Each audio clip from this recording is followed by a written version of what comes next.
वजह से खौला कविता कौशिक का खून। Hello guys, this is Neha and you watching Google Bollywood. Big boss 14 का प्रोमो जो है वो आउट हो चुका है, जिसमें साफ नजर आ रहा है कि कैसे कविता और अली के बीच इतनी भयंकर लड़ाई होती नजर आ रही है। आपको बता दें कि जब से कविता कौशिक जो है घर की कैप्टन बनी है, तब से कुछ लोगों को बिग बॉस के घर में दिक्कत हो रही है, जिसमें अली गोनी का नाम भी शामिल है। अब अली गोनी जो है छोटी छोटी बातों को लेकर मुद्दा बना देते हैं और कविता के साथ लड़ पड़ते हैं। टास्क करते वक्त रूल जो है वो काफी ज्यादा ब्रेक किए जा रहे हैं, जिसपे कविता को भी आपत्ति हुई कि घर के कुछ सदस्य रूल ब्रेक कर रहे हैं। बिग बॉस, अब मैं क्या करूं? तो बिग बॉस ने कहा कि आप कुछ ना कीजिए, आप उन लोगों को सजा दीजिए। अब सजा देनी थी, उसमें से अली गोनी का नाम भी एक था। करना ये था कि उनका पर्सनल सामान जो था वो बिग बॉस को थमाना था, एक डब्बे में डालना था।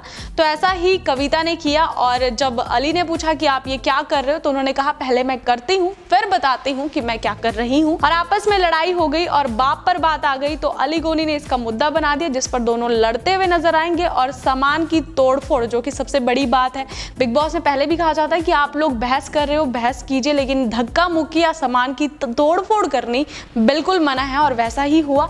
तो अब देखना यह है कि बिग बॉस जो है सजा किसे देते हैं। और अगर बात करें कविता की, तो गुस्सा जो है अब 7वें आसमान पर पहुंच गया। रोती भी नजर आई कैमरा के सामने और कहा कि मुझे या तो मुझे घर से बाहर निकालो या इस गुंडे को घर से निकालो। अब देखना यह है वीकेंड के वार में कौन जाता है घर से बाहर और अली को बिग बॉस क्या सजा देता है। इसी के साथ मुझे यानी नेहा को दीजिए बॉलीवुड की लेटेस्ट अपडेट्स के लिए देखते रहिए गूगल बॉलीवुड।